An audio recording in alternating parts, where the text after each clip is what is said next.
전정에서도 육화를 치겠는데, 그럼 첫 번째 나오는 게 뭘까요? 자, 누가 전정을 해야 됩니까? 내가. 네? 내가. 전정가에 들고 있는 놈이 하는 거지. 하는데, 제가 드리고 싶은 말씀은 뭐냐면, 사실 전정은 종합예술하고 가깝습니다. 이렇게 복잡한 가지를 이렇게 잘라야 되거든요. 이런 가지가 10개, 20개가 아니고 한 100개 정도 되는 거죠. 또 200개 정도 되는 거다 보니까 거의 개인 종합예술에 가깝습니다. 주도권을 쥐고 있는 사람이 사실은 마지막 전쟁을 하게 되는데, 부부끼리 합심을 해서 하더라도 500평, 600평, 1000평, 2000평 정도 되면 겨울에 정말 하기 힘들거든요.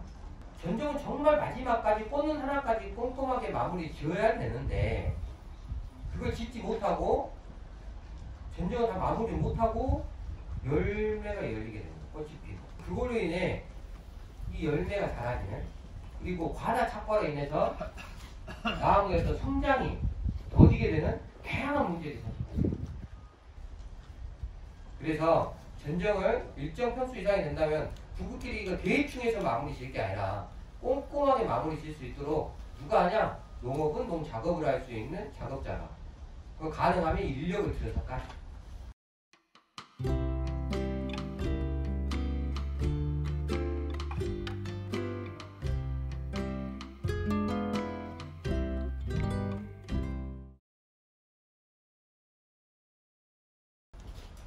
자, 그 다음에는 뭐가 나올까요? 언제? 예. 전쟁 언제 합니까? 잎이 떨어진 다음에요. 네? 잎이 떨어진 다음에, 그럼 여름에는 전쟁을 해야 될까요? 선별적으로.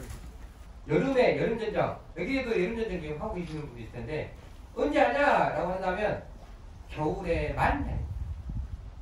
겨울에 만해. 여름에 하는 경우는 하우스 안에서 6월 이전에 할 수 있는 분들만 하시면 됩니다. 그렇지 않고 이거 6월 넘어가고 7월달, 8월달에 전쟁을 하게 되면 안 되냐, 안 될 수도 있고 이걸로 인해 손해를 볼 수도 있습니다. 지금 이게 블루벨이 나옵니다. 그죠? 이게 100이라는 총 에너지 100을 가지고 있다 치면, 이 녀석은 여름 전쟁을 했습니다. 여름 전쟁은 한 30-40% 전쟁을 해가지고 60이라는 에너지를 지금 가지고 있어요. 필요 없는 가지 자르고 이것저것 해가지고. 자, 한 다음에 이렇게 해서 이 녀석은 50% 전쟁을 했습니다. 자, 이건 100인데 50% 잘라가지고 50이 됐고, 이건 60인데 여름 전쟁 하면서 60인데 겨울에 10을 잘라가지고 50이 됐어요. 자, 이 두 개 똑같이 지금 현재 보면 전쟁이 되어 있는 50입니다. 50. 두 개 열매가 열리게 되면 똑같을까요? 아니면 다를까요? 그러면 어떤 게 더 많을까요? 열매가 더 크게 열릴까요? 10% 차이. 이게 A라 치고 이게 B라고 치면 A일까 B일까요? A. 왜 A일까요? 그냥 그럴 것 같아서? 힘을 많이 받아서 여름에. 힘을 많이 받아서? 꽃눈이 많이 이미 포성이 될 거 아니에요. 꽃눈이 많아서? 여름에 전쟁하고. 여름에 전쟁이면 꽃눈이 많으니까 다양한 얘기인데, 우선은 절대적 해보면 당연히 A입니다. 간단히 이 100이라는 게 지금 현재까지 왔냐면, 이 녀석은 여름을 거쳐서 가을까지 100으로 왔습니다. 처음엔 뭐 50이었겠지만, 전년도 정정을 해서 50이었겠지만, 성장을 하면서 60, 70, 80, 90, 100이 언제 되냐? 가을까지 다 100이 됐습니다. 그러면 이 녀석은 여름에 이미 잘랐기 때문에 40이 없어지고 60만 남았어요. 60만 남았어요. 자, 이 두 개 중에 누가 더 이 전쟁하기 전에 잎이 많냐? 이게 훨씬 많습니다. 가을에도 누가 많냐? 하면 이게 훨씬 잎이 많습니다. 여름과 가을을 거치면서 양분 축적을 누가 많이 했어? 광합성을 누가 많이 했어? 라고 한다면 당연히 이 녀석이 많이 했어요. 양분 축적은 상당히 중요하고, 보통 이제 이야기하는 그 동해 관련된 부분이 양분 축적이 안 된 것들은 동해에 쉽게 걸리는 거죠. 그래서 그런 양분이 언제 축적이 일어나냐? 가을에 일어납니다. 100이라는 걸 가지고 양분 축적을 하는 것과 60이라는 걸 가지고 양분 축적을 하는 것 차이가 엄청나죠. 그럼 겨울에 하는데 3번에 나눠서 하는 게 있습니다. 1월 중순이고 2월 중순입니다. 1월 중순이 어떤 시기냐면, 실제 블루베리를 전쟁을 할 때는 낙엽이 떨어지는 시점에 해야 된다. 그 전에 많이 하게 된다면 어떤 문제가 발생이 되냐면 우선 꽃눈을 볼 수 없기 때문에 전정은 절대적으로 꽃눈을 고르게 분포시키는 거거든요. 적당량의 꽃눈을 남기고 그 꽃눈을 고르게 분포시켜서 열매 수확을 고르고 균일하게 만드는, 그래야지 양분이나 이런 것들이 골고루 퍼지면서 전체적인 열매들이 커지는 거죠. 근데 꽃눈을 보지도 않고 전정을 하면 어떻게 할 수 있을까요? 잎이 있으면 못합니다. 이게 꽃눈이 없어진 상태에서 전정을 해야 되는데 그러면 빨리 한번 할 수 좋을까요? 휴먼에 들어갔으니까 휴먼계 그냥 하면 되니까 아닙니다. 너무 일찍 하게 되면 뭐냐면 제가 이렇게 잘랐습니다. 그러면 여기에는 상처가 났죠, 그죠? 동해는 가지에서 수분이 빠져나가서 걸리는 게 동해입니다. 근데 이 상처를 50%나 이렇게 엄청나게 많은 상처를 만들면 어떻게 될까요? 여기서 수분이 더 빨리 빠져나갈까 안 빠져나갈까요? 빠져나가겠죠. 그러다 보면 동해의 우려가 커집니다. 내가 이거 11월 달부터 전쟁을 해보면 어떻게 하냐면 11월 달부터 많이 시작하는 겁니다. 그러면 2월 달, 1월 달, 2월 달을 거치면 동해가 더 심하게 돼요. 그런 부분이 있다 보니까 너무 일찍 하면 안 됩니다. 그렇게 해서 낙엽이 떨어지는 12월 달부터 이제 전쟁을 하게 되면 쭉 1월 중순까지 1차 전쟁을 해야 된다. 1차 전쟁은 여기에 있는 이런 가지들, 낮게 성장한 가지,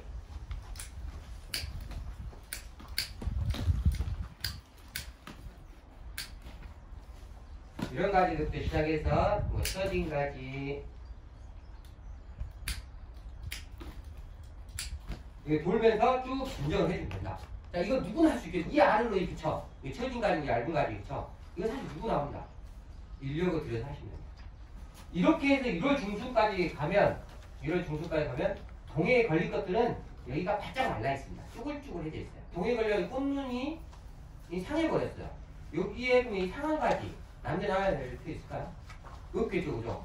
처음에 전쟁은 이 아래 부분 하지만 실제 이후에 1월 중순 이후에 진행할 때 어떻게 되냐면 먼저 동해에 걸린 가지를 먼저 쳐야 됩니다. 1월 중순 이전에만 모든 것들을 해놔버리면 어떻게 될까요? 내가 1월 중순에만 동해에 걸리면 내가 이거는 한 2kg 따야 되겠는데 2kg가 딱 나타났어요. 50%가 동해에 걸려버렸습니다. 1월 중순에. 그럼 이거 몇 킬로 생산하는 건가요? 1kg 생산하는 거죠. 2월 중순. 이건 꼭 2월 중순이 아니라 꽃샘추위를 하죠. 자, 이건 동해로 인한 거고, 이건 꽃샘추위에 의한 냉해. 냉해 때문에 그렇습니다. 2월 중순경까지 가면 뭐가 있냐면 우리 꽃샘추위 거죠. 꽃샘추위가 그때는 물이 오른다. 남부 지역 같은 아래 같은 경우 2월 초 중순에 물이 오르고 위 같은 경우는 2월 말 3월 초에 물이 오르죠. 그렇죠? 자, 물이 오르는 시점을 이야기하는 거 2월 중순이 아니라 물이 오르게 되면 여기에는 순수한 물들이 올라온다. 물이 올랐다가 남쪽에 이렇게 반씩 먼저 올라오는데 물이 순수한 물이 올랐다가 5, 6도 이하로 떨어지면 냉해가 걸리는 거죠. 그러니까 조직이 상해가지고 이게 까맣게 썩는 거예요. 갈색으로. 이게 냉해입니다. 또 냉해가 50%도 맛이 가버렸어요. 물이 올라가면 몇 킬로 따나요? 2.5kg. 이 나무에 500g 따면 될까요? 안 되죠. 동해와 냉해 때문에 이렇게 진행해요. 그럼 마지막에는 뭐가 남나요? 꽃눈 전쟁을 해야 돼요. 이렇게 세 번에 나눠서 마지막 꽃눈 전쟁까지 이렇게 전쟁을 하셔야 된다.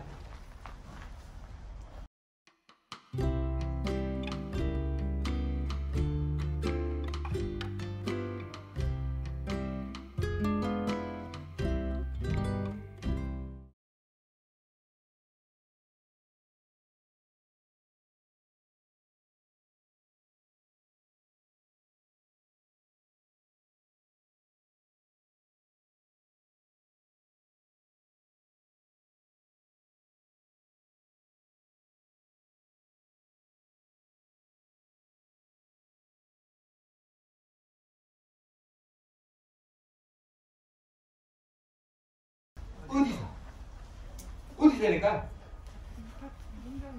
낙엽이 지고 11월달, 12월달에 딱 되면 어떻게 하면 농장 올라가가지고 매일같이 하나, 두 개 본격적으로 하기 전에 잘라보셔야 돼요. 그렇지 않고 아무리 이론적으로 동영상을 아무리 많이 보고 이것저것 해도 뭐냐면 막상 올라가면 절대 할 수가 없어요.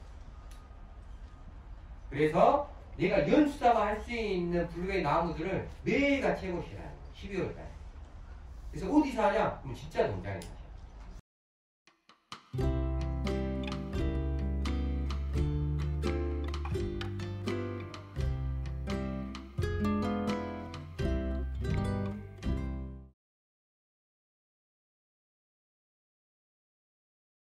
자, 그 다음에는 무엇을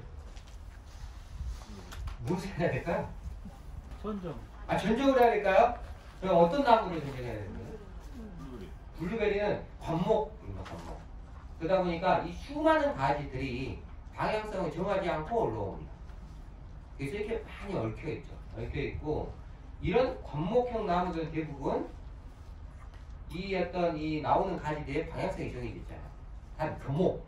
저희가 사과, 배, 감나무, 뭐 이런 소나무, 뭐 이런 데 같은 경우는 뭐냐면 가지가 나오면 이 가지들이 방향성을 가지고 있습니다. 그래서 내가 이걸 쭉 이렇게 늘려가지 않으면 이 가지를 이쪽으로 뻗게 만들 수가 없는 거죠.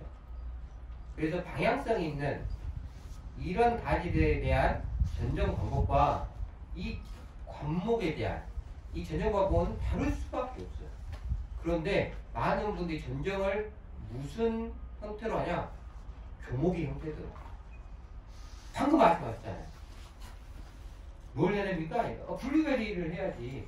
라고 집에 가서 뭐냐면 사과, 배, 감나무를 하고 있어요. 네. 그래서 어떻게 하냐면 이 항아리 형태대로. 교목은 보통 이렇게 생겼죠. 이렇게 생겨서 이 부분을 크라운이라고 합니다. 그러니까 주 나무에 이게 있고 그 다음에 가지들이 이렇게 나오는 이 부분을 이제 크라운이라고 하는 거죠. 그래서 각기 나무들이 이렇게 방향성이 정해지는 이런 부분인데 블루베리는 뭐냐면 여기에서 이렇게 나오죠. 그래서 이 부분은 크라운이라고 합니다. 이 아랫부분, 기부는. 그래서 땅에 붙어있죠. 땅에 붙어있고 많은 가지가 땅에서부터 시작을 해서 이렇게 주 가지에 존재하지 않는 아직까지도 상당수가 교목에 대한 전정 방식 그대로 가져갑니다. 그렇게 하게 되면 노쇠화 됩니다. 젊은 나무를 유지해야 되는데 최신 트렌드는 어떻게? 싹둑이 해갖고도 젊은 나무를 만드는 판에 그죠? 이 나무를 노쇠하게 만들죠.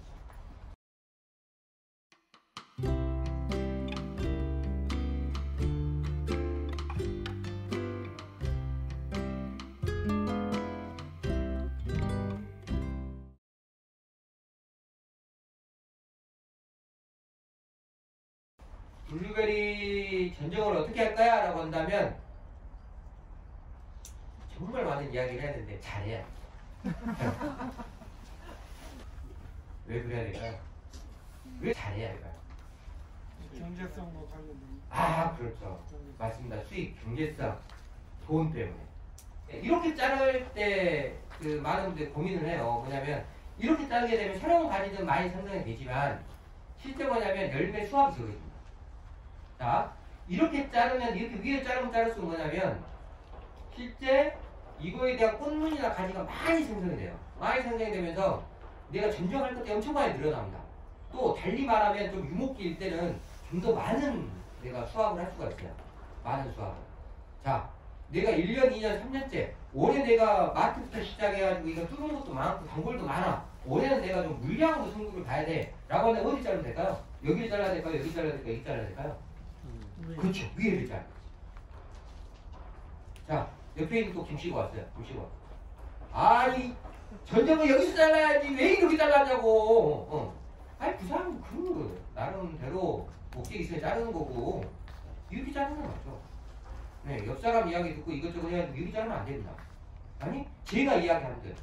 아니, 가보니까 뭐 전정 어디 해야 됩니까? 아, 이렇게 분기된 여기 잘라야 된다고 이렇게 딱 그 말만 기억해가지고 많이 거기 잘라내니까 잘라야지. 그럼 수확량이 줄어버립니다. 왜라고 한다면 절대적 수익을 위해서 하셔야 된다.